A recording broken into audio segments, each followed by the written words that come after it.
It's a land that can take your breath away, with towering volcanic pinnacles to make you gasp in awe, stunning canyons to knock the wind right out of you, and encounters with wild creatures that might just leave you waiting to exhale. But here in Wyoming, there are man-made wonders too, from the mysterious circle of an ancient tribe to giant mines carved by the biggest machines in the world.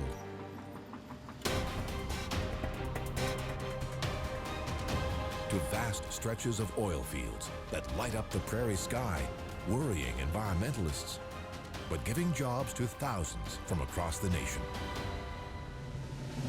Aerial Wyoming soars through the lush valleys of the world's first national park, high up into icy peaks, and across a landscape of where the meeting of sky, earth, and water make it hard to know just where you stand.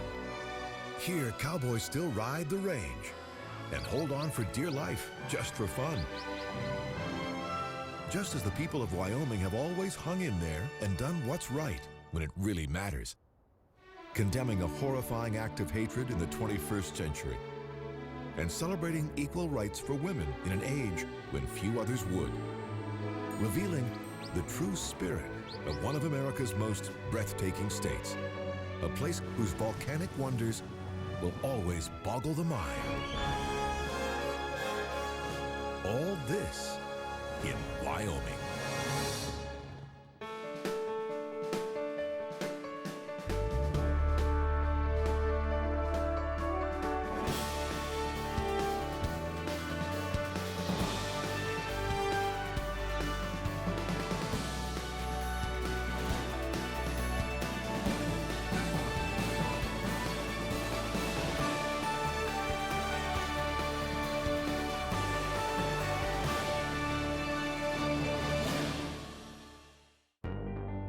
In the mid-1880s, a group of prospectors came to the unmapped mountains of northwest Wyoming in search of gold. They found something they didn't expect instead, something that left them scratching their heads and remains a mystery to scientists today. A giant rock circle known as the Bighorn Medicine Wheel. Its 28 spokes seem to match the lunar and solar cycles, but there are no clues as to who built it or why. Carbon dating suggests that construction of the ring began as recently as 500 years ago.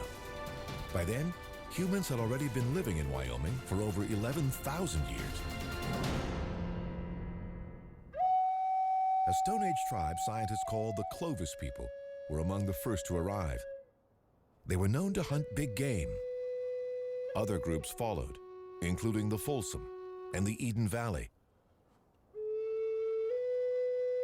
About 500 years ago, the ancestors of today's Native Americans began sweeping into the region in a competitive search for land and food.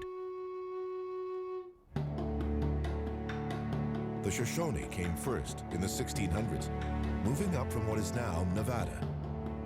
100 years later, in the 1700s, the Arapaho, Crow, Cheyenne, and Lakota Sioux started muscling in on the Shoshone's new territory from the north and east. But in the early 1800s, members of the most aggressive and well-armed tribe yet started fanning out across Wyoming, European Americans. Starting with prospectors like those who discovered the medicine wheel, the most legendary of them all was a mountain man named Jim Bridger. Bridger was the first white man to see Utah's Great Salt Lake, and one of the first to visit what is now Yellowstone National Park. But he earned his fame as one of the greatest guides on the Wyoming frontier. Bridger's adventures began in 1822 when he joined a party of 100 trappers on a trip up the Missouri River and onto the land that's now Wyoming. He and his companions traveled Wyoming's waterways in search of beaver pelts to sell back east. But they and hundreds of other hunters helped nearly wipe the beavers out. And soon Bridger was forced to seek another line of work. In the 1840s, wagon trains were carrying thousands of pioneers west. right across the land that's now Wyoming. In 1843, hoping to cash in on this mass migration, Bridger and his partner, Luis Vasquez, opened a trading post in a beautiful valley of trees, meadows, and streams, including one known as Black's Fork. For a decade, they prospered as their primitive stockade grew into a key stop on the Oregon and Mormon trails. But in 1853, local Mormon settlers accused Bridger of illegally selling liquor and guns to the Indians. When they came to get him, Bridger fled to the mountains for safety. The Mormons seized the post and turned it into a fort during a conflict with the federal government over their practice of polygamy, a conflict known as the Mormon Wars. When the U.S. Army came to drive them out, they burned their fort to the ground and fled. Today, all that remains is this small piece of charred wall. To reassert federal authority in the region, the Army built a fort of its own on the site and named it Fort Bridger. With barracks for up to 350 men, a school, and this elegant residence for the commanding officer.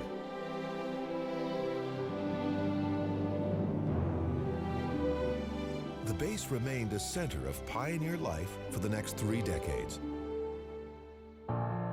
As thousands more poured through Wyoming on the way west to Oregon and California. Near this ridge, known as the Oregon Buttes, they finally passed over the Continental Divide. From here, every river flowed west, and so did the pioneers, riding into the sunset in search of a dream. For many Mormon travelers, their dream was to reach the Great Salt Lake in Utah. But on the way, this rocky formation, known as Church Buttes, knocked more than one devout traveler to their knees.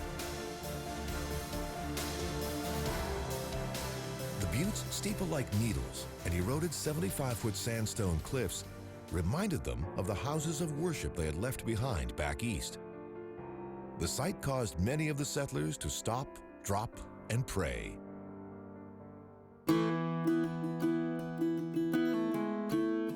But while most westbound pioneers passed right through Wyoming, some decided to stay and try to make a go of it. In 1897, 27 Mormon families came to this valley to extend their new faith into new lands. They built homes and barns on the valley floor and began to farm.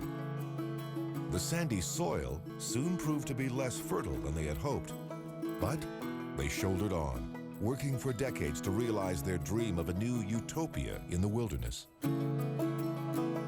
Farmer Thomas Moulton spent 30 years just building this one barn.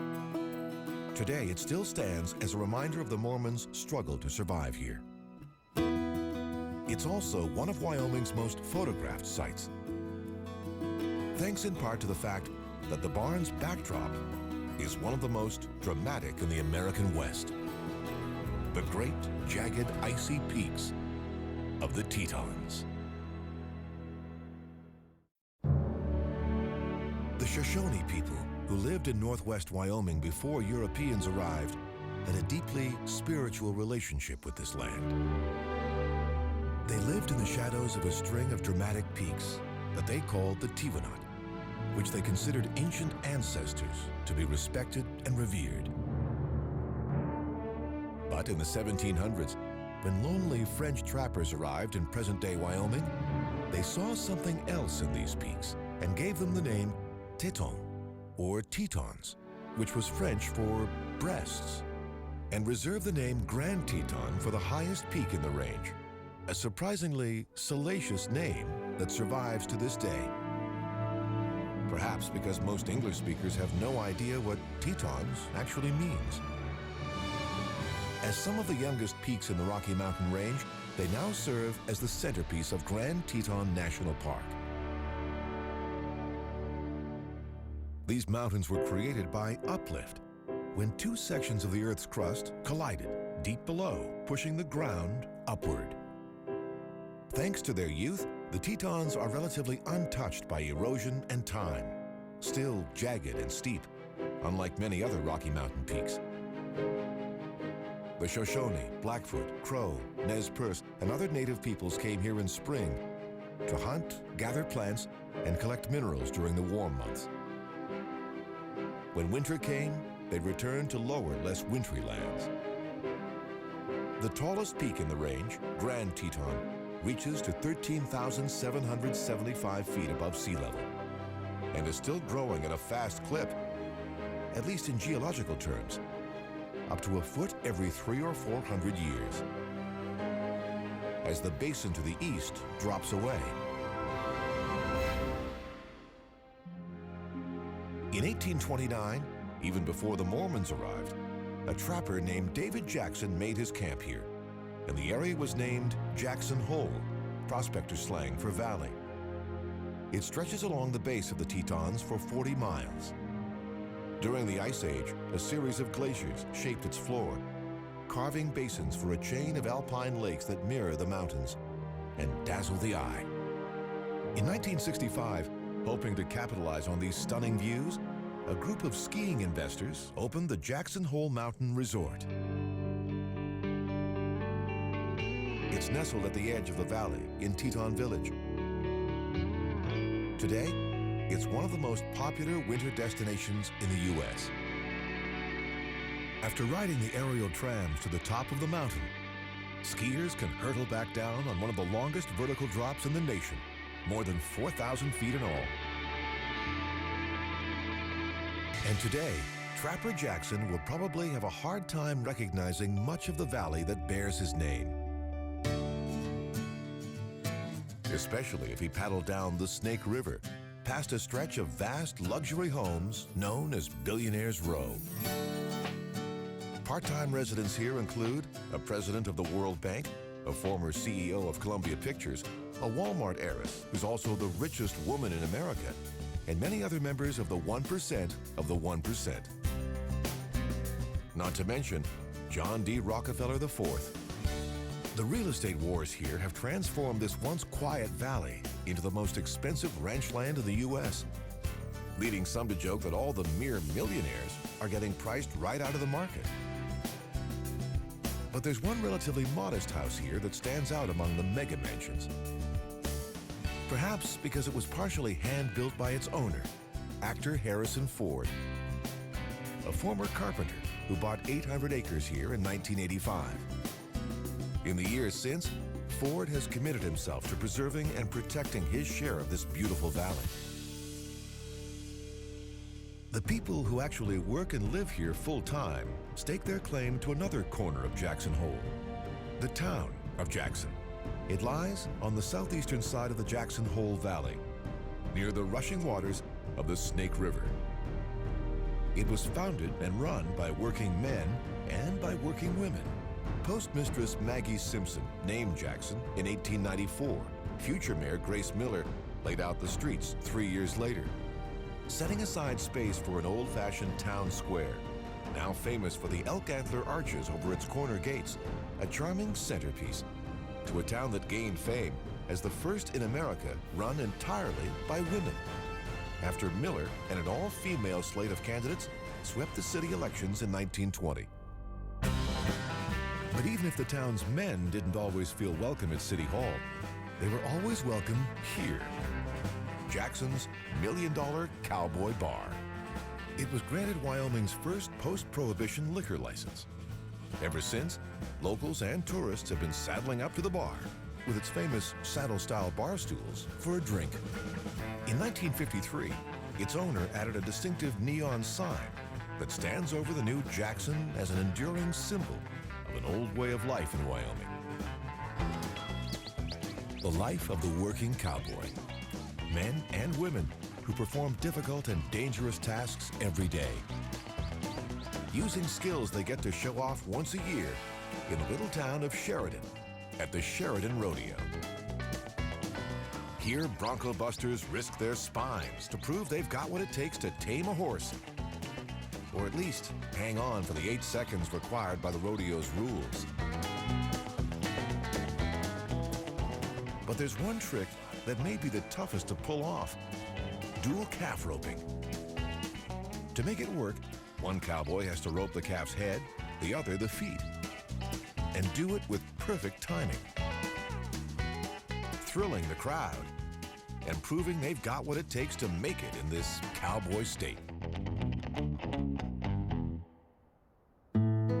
Here in Wyoming, cows outnumber humans 2 to 1 and put working cowboys to the test every day. The state's herds got their start from cattle abandoned by settlers on their way west. When their offspring flourished, ranching in Wyoming took off. By 1870, there were over 8,000 head of cattle in the territory, and more were flooding in, along with the cowboys to keep them moving.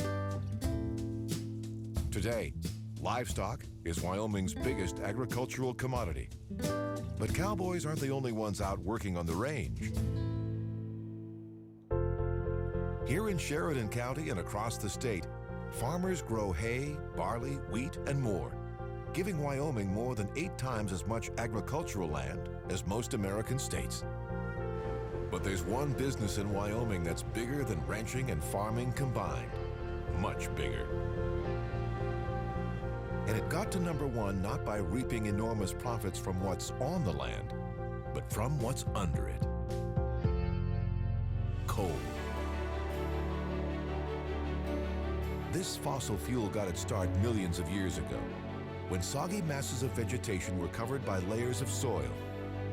As the soil's weight squeezed the water out, energy-generating carbon was left behind. Carbon in the form of coal.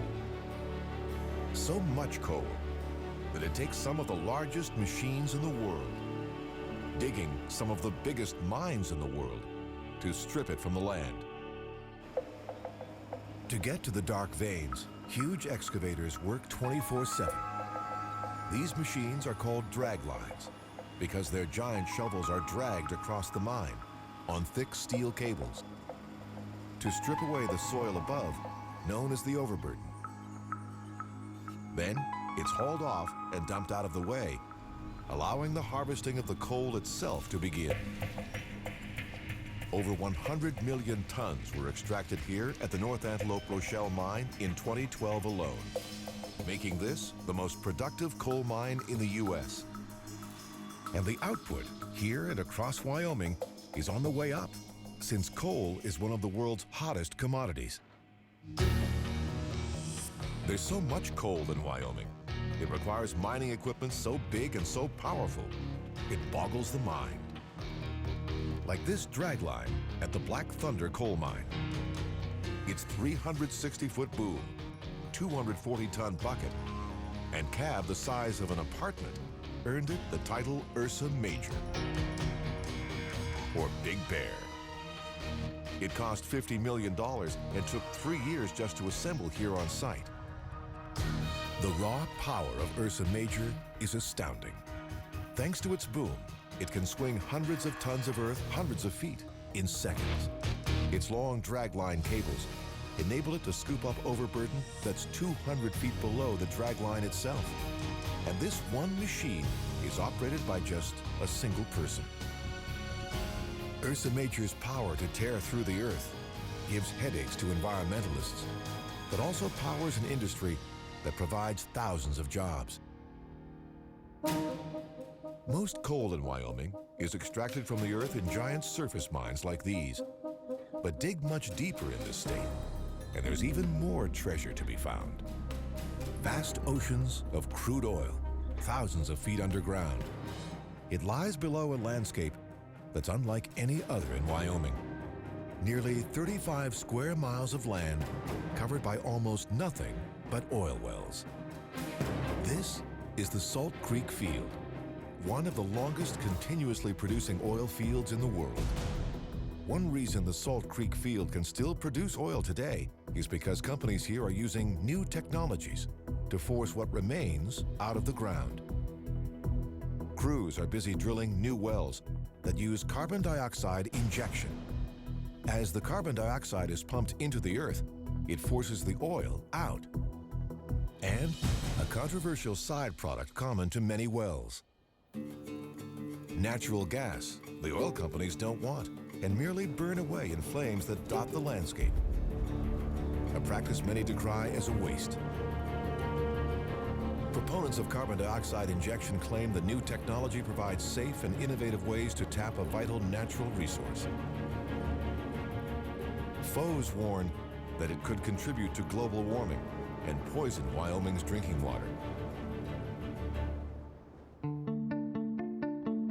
During its big boom, all the oil that flowed out of Salt Creek made its way south to Casper, a city that got its start when Mormon settlers built a ferry crossing over the Platte River in 1847. Thousands of pioneers rode across in the following decades.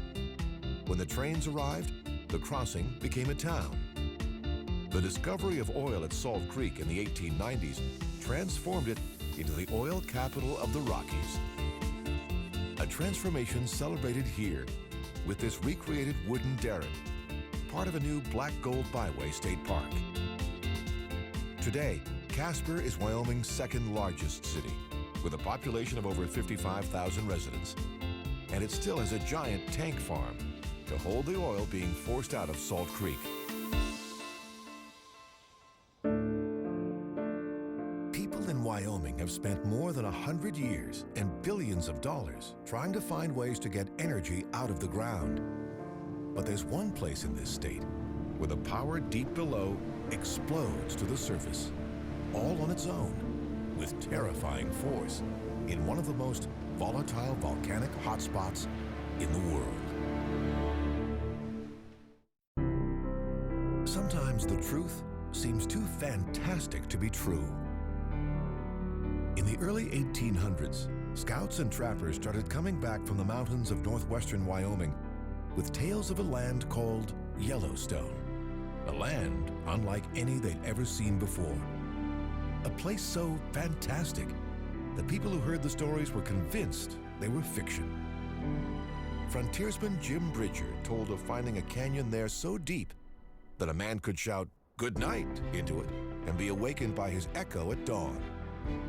People just accused him of spinning tall tales. A group of prospectors wrote a book about what they'd seen beyond the canyon. Their New York publisher rejected it as fiction. But more and more explorers kept coming back with similar tales.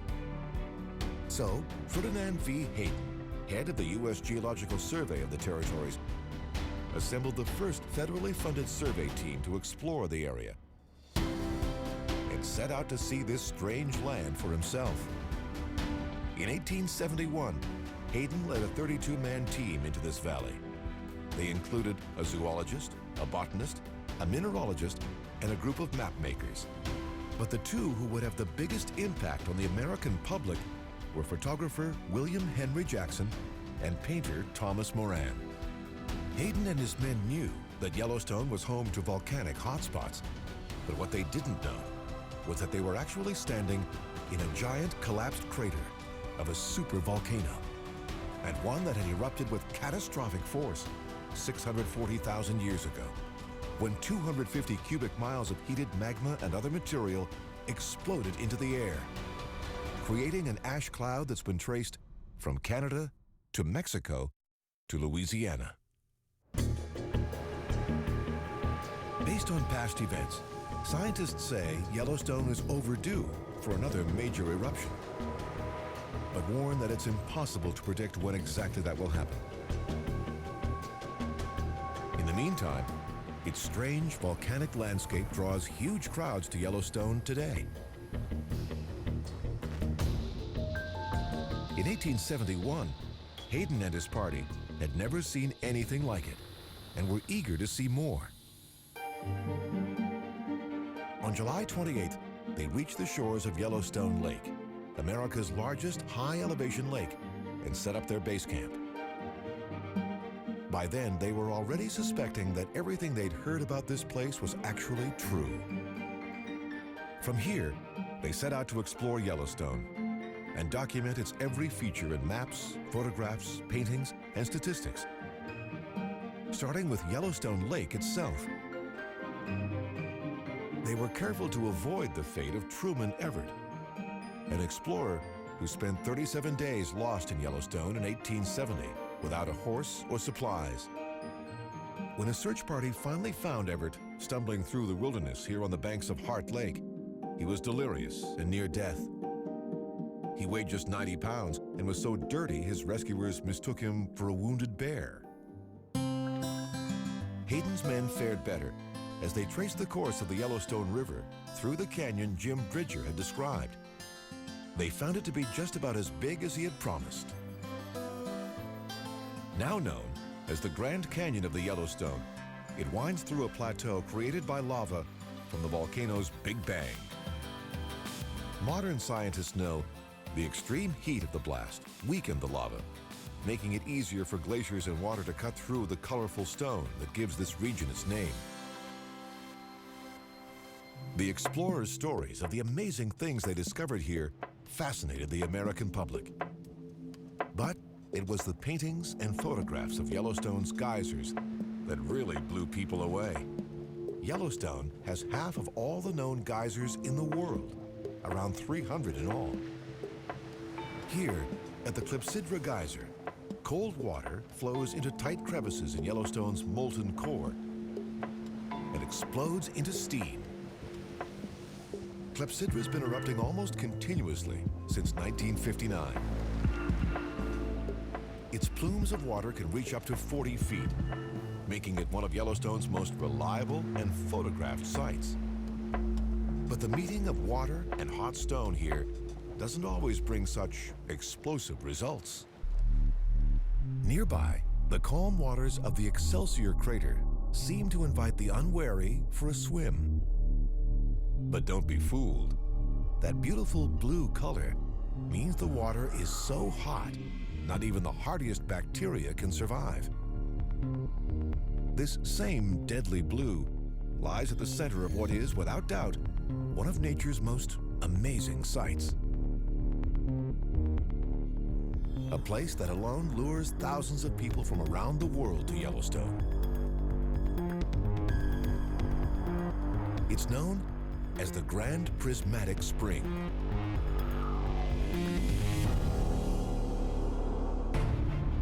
This is the largest hot spring in the U.S. and the third largest in the world. Its blue core may be deadly, but the colorful cooler bands at its edges are evidence that the Grand Prismatic is also home to plenty of life. Each band supports a unique bacteria or algae that creates a color of its own. When visitors on the boardwalk of the Grand Prismatic cross patterns that look like giant flames, they are stepping over descendants of some of the earliest forms of life on Earth. These microbes, called thermophiles or heat lovers, thrive in extreme environments like the waters of Grand Prismatic Spring. There are literally billions of these tiny orange-colored microbes here. So many, they create dramatic flame-like patterns that look like a work of art that was painted by Mother Nature herself. Getting a chance to experience this colorful, steaming cauldron is why many come to Yellowstone in the first place. But there's nothing like seeing it all from the air.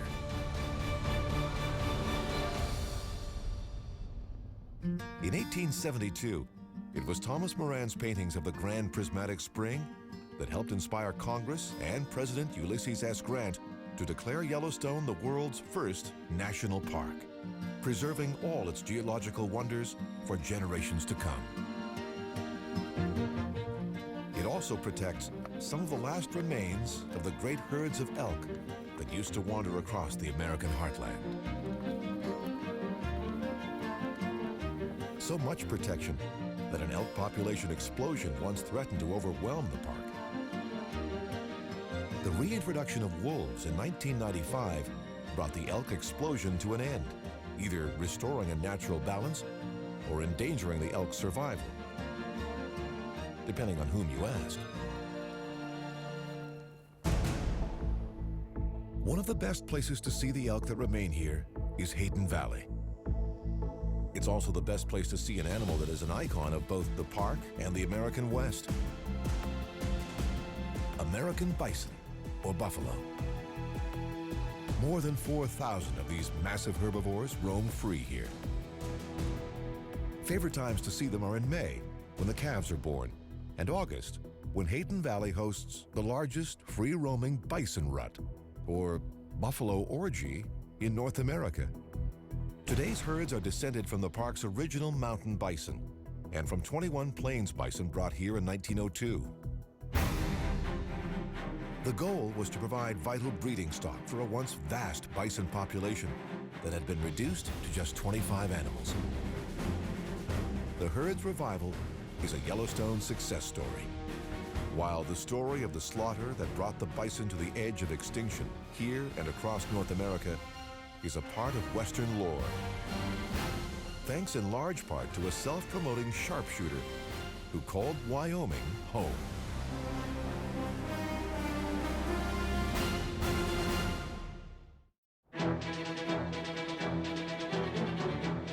In southern Wyoming, in what seems to be the middle of nowhere, a mysterious form looms upon the horizon. A strange granite pyramid thrusting itself 60 feet into the sky. Architect Henry Hobson designed and built this lonely monument in 1882. Superstar sculptor Augustus St. Gaudens created its memorial plaques that few people ever see, all to honor the role played by Massachusetts brothers Oakes and Oliver Ames in one of 19th century America's greatest achievements, the building of the first transcontinental railroad. Congress authorized the Central Pacific and Union Pacific Railroad companies to start building the cross-country line in 1862. For 7 years, teams from the rival firms raced towards each other. Railroad tycoon Oliver Ames and his congressman brother Oakes played a key role in the Union Pacific side of the race. After their deaths, the company built them this memorial here in Wyoming at what was once the line's highest point. But the Union Pacific did more than build railroads and memorials in Wyoming. It transformed this remote state by bringing the world to its door. Thanks to this imposing new train station here in the city of Cheyenne, which was founded by the railway itself. In 1867, the Union Pacific Railway Company was searching for a place to establish a new railroad hub.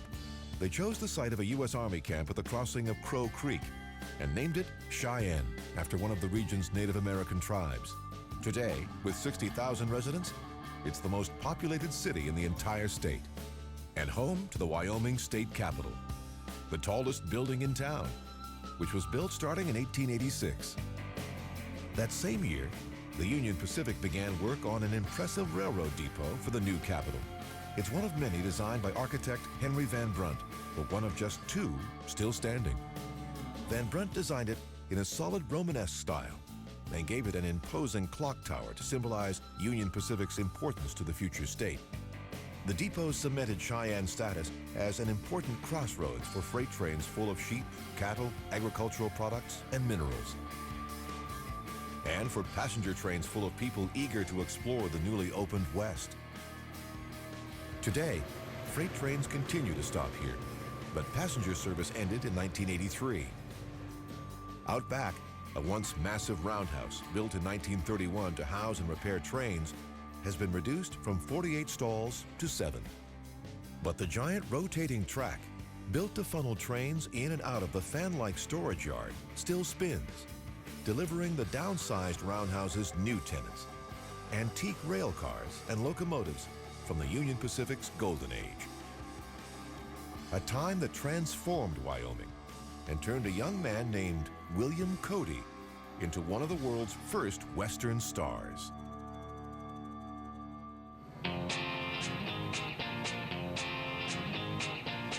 In 1867, a call went out for riflemen to hunt buffalo for meat to feed the customers and crews the railroads were bringing into the West. Bill Cody, a 21-year-old frontier scout, Pony Express rider, prospector, and Union soldier in the Civil War, was one of the many who answered the call. Over the next 18 months, the sharpshooting Cody killed over 4,200 buffalo for the railroad. One of the largest shares in a legendary slaughter that almost brought the buffalo to an end. but started William Cody on a surprising journey to worldwide fame as Buffalo Bill.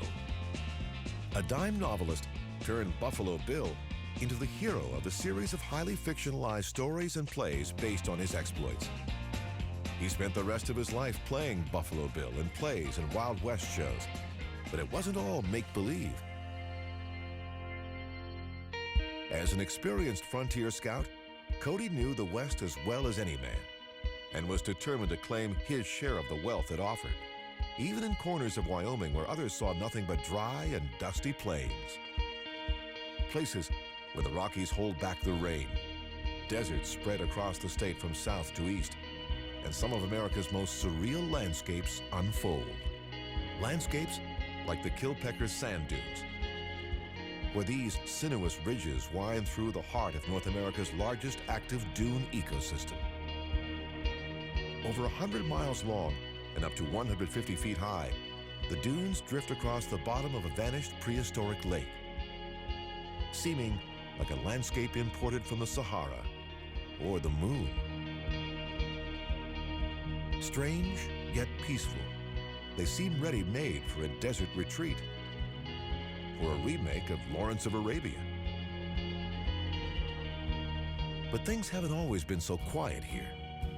This part of Wyoming, like most of the state, has a violent, volcanic past. A past that has almost been erased by the dunes, except here, where Boar's Tusk erupts from the sand.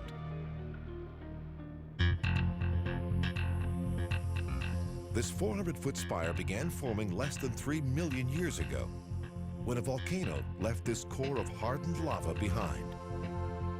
As erosion stripped away much of the volcano's sides, its tusk-like form was exposed, revealing a natural monument to Wyoming's volcanic past that looms over the desert and offered shelter to some of the region's first human inhabitants. Boar's Tusk came to be sacred to those first people. It still is to their descendants today. But then, as now, any Native American on a vision quest might decide to pass Boar's Tusk by, choosing to head north instead, to a spot that may be the most sacred in the state. Another pillar of ancient lava known as Devil's Tower. Millions of moviegoers know this strange mountain as the alien landing site in Steven Spielberg's 1977 blockbuster, Close Encounters of the Third Kind. But this mysterious 1,000-foot, 50-million-year-old column of lava was central to life here long before the white man entered the picture. Over 20 Native American tribes still practice spiritual rites here to this day. Their ancestors told of how its distinctive vertical clefts had been carved by a giant bear's massive claws. They called it Mateo Tipi, or Grizzly Bear Lodge. A confused U.S. geologist mistranslated the name as Devil's Tower in the 1870s. Local Indians called it an insult to a sacred place, but the name stuck. In the late 1800s, preservationists began asking Congress to make it a national park like Yellowstone. When Congress dragged its feet, President Theodore Roosevelt stepped in and declared that Devil's Tower would become the nation's first national monument instead.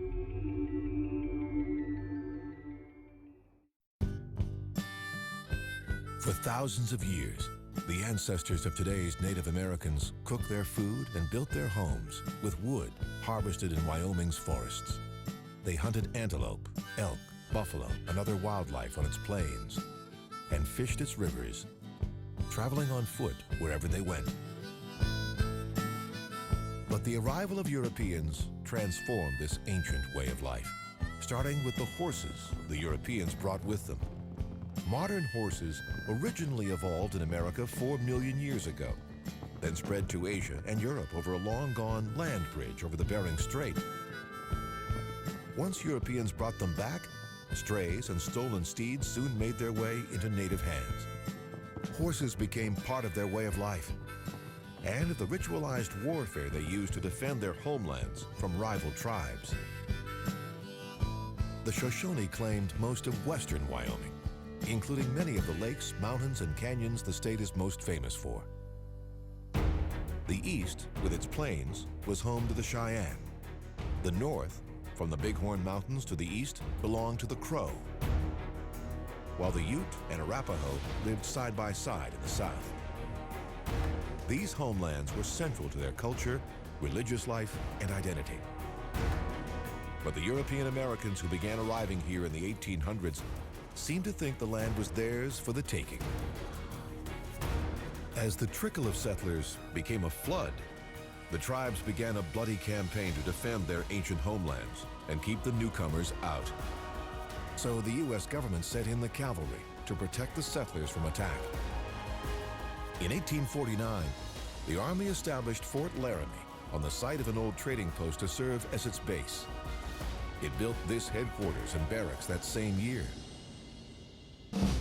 Carousing and wild parties soon earned it the nickname Old Bedlam, after London's Bedlam Insane Asylum. From here, the often hungover soldiers rode out to wage some of the most decisive battles of the Indian Wars. The wounded rode back to get stitched up in this base hospital, while many never made it back at all. Finally, the battered army was forced to give up. The federal government, desperate to end the most successful war against the United States ever fought by an Indian nation, sued for peace. In 1868, the great Sioux chief, Red Cloud, came to Fort Laramie to sign a peace treaty and end the wars. In return, the Sioux and other tribes were promised rights to their homeland for as long as the grass shall grow and the buffalo shall roam. But the white men broke their word as soon as gold was found in South Dakota's Black Hills. The Indians were forced off the land they had been promised and onto reservations, a betrayal that would go down in history as one of America's darkest moments. But it wasn't the last time Wyoming played host to man's inhumanity to man.